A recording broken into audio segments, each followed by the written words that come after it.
బులెటిన్లో breaking news చూస్తున్నాం. Greater Warangal ఎన్నికల్లో రెబెల్స్ పై టీఆర్ఎస్ చర్యలు చేపట్టింది. పార్టీ నిర్ణయానికి వ్యతిరేకంగా నామినేషన్లు దాఖలు చేసి ప్రచారం నిర్వహిస్తున్న 19 మందిని పార్టీ నుంచి సస్పెండ్ చేసింది. సస్పెండ్ అయిన వారిలో 6 రెబెల్స్ అభ్యర్థులతో పాటు పార్టీ నేతలు కూడా ఉన్నారు. పార్టీ టికెట్ ఆశించి భంగపడ్డ అనేక మంది రెబెల్స్ గా పోటీలోకి దిగారు. వీరికి కొంతమంది నేతల సపోర్ట్ కూడా లభించింది. తమ బలాన్ని నిరూపించుకోవడానికి వారు రెబెల్స్ గా దిగారు. అదే సమయంలో నేతలు కూడా కొందరు వారికి సహాయ సహకారాలు అందించడంతో, వారిని బలపరచడంతో, వారి వెనుక ఉండి ప్రచారం నిర్వహించడంతో టీఆర్ఎస్ అధిష్టానం సీరియస్ అయింది. వెంటనే వారిపైన చర్యలకు ఉపక్రమించింది. 19 మందిని పార్టీ నుంచి సస్పెండ్ చేసింది.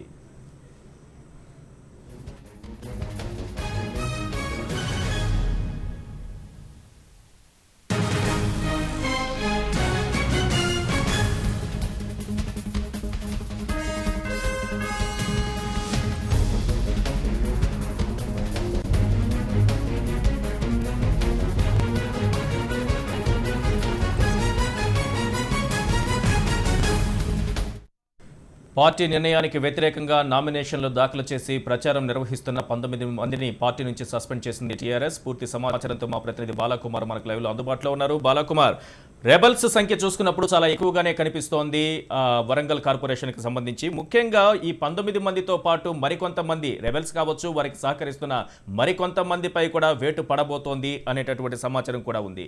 ఎంతమంది కనిపిస్తున్నారు? ఎక్కువగా ఇంత భారీ స్థాయిలో రెబెల్స్ కనిపించడానికి కారణం ఏంటి? అధికార పార్టీ నుంచి టికెట్లు ఆశించిన వారు పెద్ద సంఖ్యలో ఉన్నారు. ఈ క్రమంలోనే టికెట్ వస్తే గెలవడం ఖాయమని ఒక అభిప్రాయంతో కూడా ఉన్న పరిస్థితిలో ఉండే.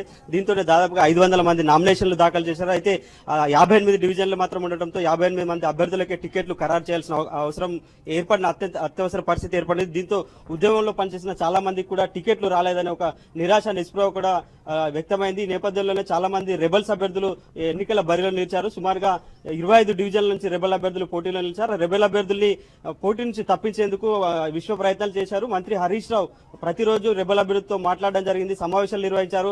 అనేక నామినేటెడ్ పదవులు ఇస్తామని కూడా ఒక ఆశ పెట్టడం జరిగింది. అయినప్పటికీ చాలా మంది కొద్దిమంది రెబల్ పోటీ నుంచి తప్పుకున్నప్పటికీ చాలా మంది రెబల్ అభ్యర్థులు మాత్రం బరిలో ఉంటాం, తాము ఉద్యమంలో నిలిచాం, ప్రజలు అండగా ఉన్నారంటూ ఉద్యమంలో పనిచేసిన నాయకులు చాలా మంది రెబల్ అభ్యర్థులుగా పోటీ చేశారు. ప్రస్తుతం మనం చూస్తున్నాం బైరి వరలక్ష్మి రెబల్ అభ్యర్థిగా ఉన్నారు. తెలంగాణ ఉద్యమంలో కీలక పనిచేసి రెబల్ అభ్యర్థిగా నిలిచారు. ఇప్పటి వరకు రెబల్ అభ్యర్థులుగా ఉన్న దాదాపు 11 మంది అభ్యర్థుల్ని పార్టీ నుంచి బహిష్కరిస్తూ తెలంగాణ అధినాయకత్వం నిర్ణయం తీసుకుంది. కొద్దిసేపటి క్రితం వారికి సహకరిస్తున్న నాయకులను కూడా పార్టీ నుంచి బహిష్కరిస్తున్నట్లు నిర్ణయాన్ని వెల్లడించారు. అయితే దీనిపై స్పందించేందుకు రెబల్ అభ్యర్థులు ప్రస్తుతం మనతో ఉన్నారు. చాలా మంది వారితో మాట్లాడించే ప్రయత్నం చేద్దాం. చెప్పండి సార్, మీరు పార్టీలో చాలా కీలకంగా పనిచేశారు. టికెట్ల విషయంలో మీరు ఎందుకు వెనుకబడ్డారు?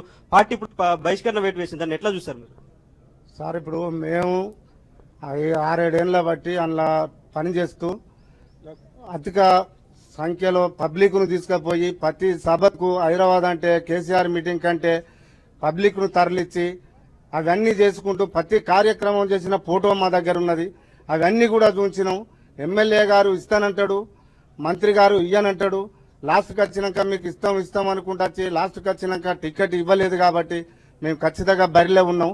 మాకు అన్ని సంఘాల మద్దతులు తీసుకుపోయి ఎమ్మెల్యే గారికి వినిపించినాం, మంత్రి గారికి కడియం శ్రీహరి గారికి వినిపించినాం. అయినా కానీ ఆయన పట్టించుకోలేదు.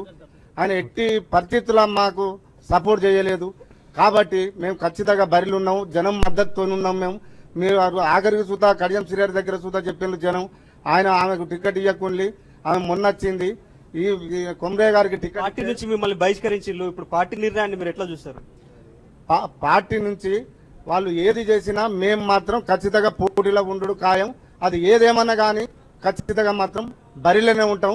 వాళ్ళు ఏం చేసినా నా ఎంబడి ఉన్న జనం నాతోనే ఉంటారు, నా క్యాడరు నాతోనే ఉంటుంది. ఎక్కడికి పోయినా వాళ్ళు నా ఎంబడే ఉంటారు. వాళ్ళ పోతు బలంతోనే నేను, వాళ్ళందరి సంఘాల మద్దతుతోనే అక్కలు చెల్లెళ్ళు అన్నలు తమ్ములు అందరూ అయ్యలు అవ్వలు అందరూ నాకు మద్దతు ఇస్తాను. కాబట్టి నేను ఖచ్చితంగా బరిలు ఉంటా. నేను ఖచ్చితంగా గెలిచడానికి కూడా సిద్ధం ఉన్నా. కాబట్టి ఖచ్చితంగా మా గెలుపు ఖాయమని చెప్పుకుంటున్నాం. ఎందుకు మీరు చెప్పండి అమ్మా, మీరు ఏ అంశాలతో ప్రజలకు వెళ్తున్నారు? ఎట్లా? నేను బైర్కమయ్య గారి కోడలండి. నా పేరు వరలక్ష్మి. నేను అన్ని కులాల వారి మద్దతు మేరకు ఎలక్షన్లో నిల్చున్నానండి. స్వతంత్ర అభ్యర్థిగా నన్ను ఎన్నుకున్నారు. ఇప్పటి వరకు ప్రజల్లో మంచి పేరే ఉంది. ఇప్పటికీ మాకు ఓటు వేస్తారన్న నమ్మకంతో మేము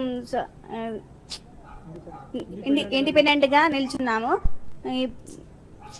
రైట్, ఇది ఇక్కడ ఇండిపెండెంట్ స్వతంత్ర అభ్యర్థులు అదేవిధంగా టీఆర్ఎస్ పార్టీకి రెబల్ అభ్యర్థులుగా ఉన్న అభ్యర్థుల అభిప్రాయం. పార్టీ నిర్ణయం ఎట్లా ఉన్నా కానీ తమకు అన్యాయం జరిగింది, తెలంగాణ ఉద్యమంలో ఉన్న సమయంలో లాఠీ దెబ్బలు తిన్నాం, అయినప్పటికీ తమకు గుర్తించలేదు, అందుకే రెబల్ గా తమ బరిలో ఉన్నాం, ఖచ్చితంగా ప్రజల భద్రత తమకే ఉంటుందని ఇక్కడ రెబల్ అభ్యర్థులు చెప్తున్నారు. ఇది ఇక్కడ తాజా పరిస్థితి. Vote studio.